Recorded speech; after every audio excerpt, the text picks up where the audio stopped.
Tuko vizuri. Baba vipi baba, mbona kinyongeshe wangu? Kinyonge kaka.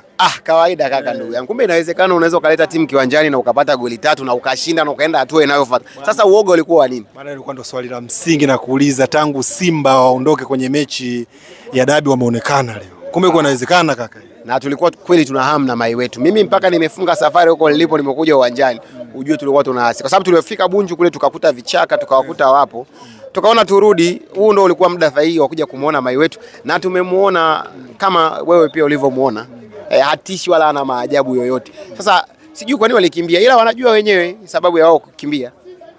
Vipi umeionaje Simba yenyewe? Simba kiukweli ina ukiwaangalia chambue, toa ushabiki, chambua kaka. Ukiwaangalia Simba wanavyocheza unaanza kupata majibu kwa nini wakuleta timu kiwanjani. Wanacheza kawaida sana. Yule Budo Mutale anavyocheza vile kweli. Hiyo hela ambayo alienda kuvunja kibubu kumsajili Budo, bora wangeimarisha hata nguvu kazi kwa mabounce wakaweza kushindana na mabounce wa timu nyingine. Kwa sababu uelewi mchezaji anapiga shuti, uelewi mchezaji anafanya nini. Haya, angalia Kapombe alichokuwa anakifanya kule. Alikuwa anafanya nini? Sasa yule ndo anacheza na TMA. Ana panic vile, anachukua kadi za uongo. Akikutana na wifi ya nchi Kangalombo itakuwaje? Dakika 10 sikasha kula umeme. Yaani haina maajabu, yani iko kawaida sana. Na wana haki kweli ya kukimbia tarehe 8 kwa sababu kama ndo timu yao. Kwa sababu leo nani alikuwa yupo? Labda Kamara na Shemalon na waliocheza nafasi zao hujaona pressure kubwa. Kwa hiyo timu yao kawaida kabisa. Kawaida sana. Kwa hiyo kuna kitu ambacho kinazungumzwa Kevo kuhusiana na mchezo wa dabi. Msimamo wa Yanga wameutoa, mechi wao hawachezi. Bodi ya ligi mchezo umeusogeza mbele. Wewe ukiwa kama ni shabiki ambaye na mwanachama wa klabu ya Yanga Afrika, wewe kwa msimamo wako mnataka mechi mnaitaka ama muitaki? Msimamo wa klabu yangu ya Yanga ni huko pale pale. Mchezo namba 184 hawautambui tena kwenye hizi mechi zilizobaki. Only option ya kukutana na vigagula wa Modewiji nadhani ni kwenye FA, na uzuri kwenye FA mai wetu haizi akatukimbia.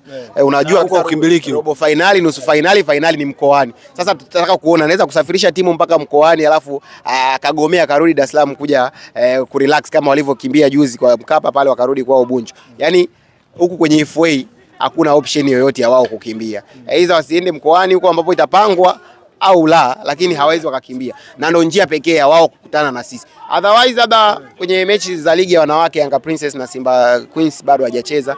Tunaweza tukakutana na vigagula, lakini kwenye ligi kitu kinachoitwa ligi upande wa senior team hakuna tena. Sasa ubingwa unapatikana vipi Kevo bila kucheza hiyo mechi? Kama kitu kitaenda sawa. Unajua hili sakata kila mtu ameongea yake, lakini ukweli usiopingika. Kama tungekuwa tunaupenda mpira wetu, kama tusingekuwa wanafiki, ilipaswa kutumika busara hata kabla ya kanuni. Wakati Simba wanatoa taarifa yao kwa umma, kulikuwa kuna masaa hapa karibu mpaka 10-12 kabla ya taarifa ya bodi ya ligi kugairisha mchezo. Hiyo busara ambayo wanataka sasa hizi itumike, ingetumika kuwatuliza Simba, kuwaambia bwana kuna 1-2 nyie kachezeni. Lakini sasa usubiri umegairisha mchezo ndio ije kutumika busara. Ilipaswa kuanza busara kabla ya kanuni. Kwa sababu mwisho wa siku ukiwa unalia na hizi kanuni zifuatwe, tukiangalia hata mwenyekiti wa bodi ya ligi hana sifa za kikanuni, anapaswa awe mwenyekiti wa klabu husika, ndio awe mwenyekiti wa bodi ya ligi. Haya, njoo kwenye scenario ya uwanja. Kigezo kipi kimetumika kwa mfano kwa Mkapa kuchezea mpira? Kwa sababu sheria na kanuni zinaonyesha kwamba mechi zote ambazo utakuwa nyumbani lazima kiwanja chako kifahamike.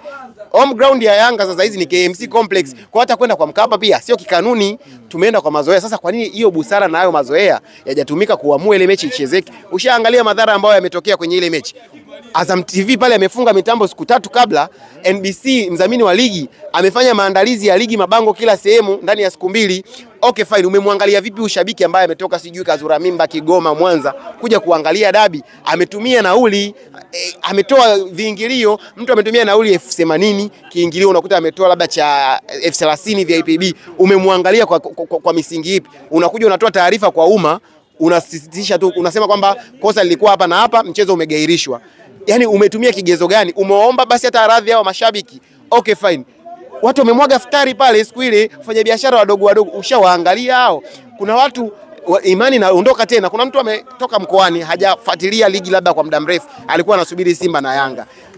Ameingia uwanjani anafukuzwa na askari. Kwa hiyo madhara ni makubwa kuliko hata hiyo kugairisha dabi kwamba Simba wamegoma sio Yanga 1 2 3. Madhara yamekuwa ni makubwa na lazima wote tuwe wawazi. Bodi ya ligi na TFF wamepunguza idadi ya kura za Mama Samia. Kuna mtu ametoka mkoani, amefika pale, polisi wanambugzi. hata jua bodi ya ligi, hata jua TFF tayari ni ameshapunguza ule moyo kwenda kumpigia Samia kura, wakati Samia kila siku anapambana michezoni. Tumepewa goli la mama. Sasa hivi tunaona mama anaweka neema zake timu zikienda kimataifa. Kwa hiyo lazima tukiri bodi ya ligi, TFF wameudhoofisha mpira. Na only option ya kuweka system za mpira vizuri ni Yanga kushikilia bomba. Aidha ni CAS ni FIFA, lakini Yanga anaposhikilia bomba tutaona madhaifu yote ya bodi ya ligi, tutaona madhaifu yote ya TFF na watu watanyoka kama mstari. Hapa katikati tulikuwa tunalia na double standard, marefa wanakosea, hamna kinachoshughulikiwa. Sio wengine Simba na wao walikuwa wanalia sio GSM anadhamini timu 8. Sasa katika mstari ambao utaenda kunyoosha ligi yetu na mpira wetu wa Tanzania ni huu. Ni aidha FIFA apige rungu, ni aidha Yanga tuambiwe tucheze na FIFA sio na serikali. Na tulishasema hiyo kwenye Biblia kuna story inaonyesha kama mwanamke malaya alikuwa anapigwa na mawe mpaka kufa. Sasa adhabu kali ambayo itamkuta kiongozi wa Yanga ambaye atakubali mechi irudiwe kuchezwa itakuwa ni kali kuliko hiyo shehe. Itakuwa kali kushinda hiyo. Yaani hatuko tayari. Aidha ukiona Yanga wamecheza wameleta timu uwanjani, ujue mechi ikiisha Jangwani kinaumana. Yaani hatuko tayari kuona. Yaani wewe kiongozi ukiona hii mechi unaelekea kuzidiwa nataka ichezwe, wewe jiuzuru. Tuko fresh, tutakuwa tunaheshimu. Yaani wewe jitoe, jivunje. Juzi unaona watu walijivunja kwenye timu. Yaani ukiona tu maji yamezidi unga, hii mechi inaenda kuchezeka, wewe kiongozi wa Yanga, jivunje, tutakuelewa. Ila sio kwamba ulete timu kiwanjani, udhani matokeo yawe tumeshinda au tumefungwa, tukirudi tutakuja na wewe. Yaani only option ni kukutana nao FA. Ili la mwisho kabisa tumalize. Kwenye michezo mingi ya Simba, mimi nakuona unakujaga kwenye hizo mechi. Mechi gani ambayo Simba wamecheza ukapata matokeo ambayo yani alikuja upande wako ambao unaamini sema yes, leo nimefurahi nimetoka leo? Kiukweli nilikuwepo wanapofungwa na Yanga. Najua Yanga sisi ni size yetu, watu tunawafunga kila siku. Azam pia ile draw yao mimi nilifurahi mechi ya Coastal Union ambao tunaenda kucheza nao. Coastal wanaenda kufanya move ya kutafuta goli la ushindi, muamuzi kamaliza mpira. Nadhani ile mechi mimi nilifurahi kwa sababu watu wote alaiki yote ile huko ndani iliamini Simba anaenda kushinda labda magoli 3 4, kwa sababu kipindi cha kwanza tayari walikuwa wanaongoza mawili. Limekuja limepigwa la kwanza ikawa 2-1, ikaja ikapigwa 2-2. Fine wakawa wanaenda kushambulia mpira ukaisha. Kwa hiyo ni mechi ambayo kwa msimu huu imenifurahisha sana sana sana. Kuliko hata ile ya Chasambi aliyojifunga, kuliko hata hiyo Kijiri ambao amejifunga. Mimi nakuja kwenye mechi za Simba kwa sababu napenda mpira. Siji kwa sababu siko kama wanacheza mpira mzuri au wanacheza. Nakuja kwa sababu napenda mpira, nakuja kwa sababu nyingine nafanya kazi na bodi ya ligi. Mimi nilikuwa ni balozi wa bodi ya ligi, lakini tokea madududu yamejitoa yametokea hapa, nimeamua kujitenga na nimekataa huo balozi kwa sababu ni ubalozi ambao unanitia mimi najis. Kwa nini unakuwa balozi kwenye kitu ambacho kina double standard? Kwa hiyo nikawa nimejiweka pembeni.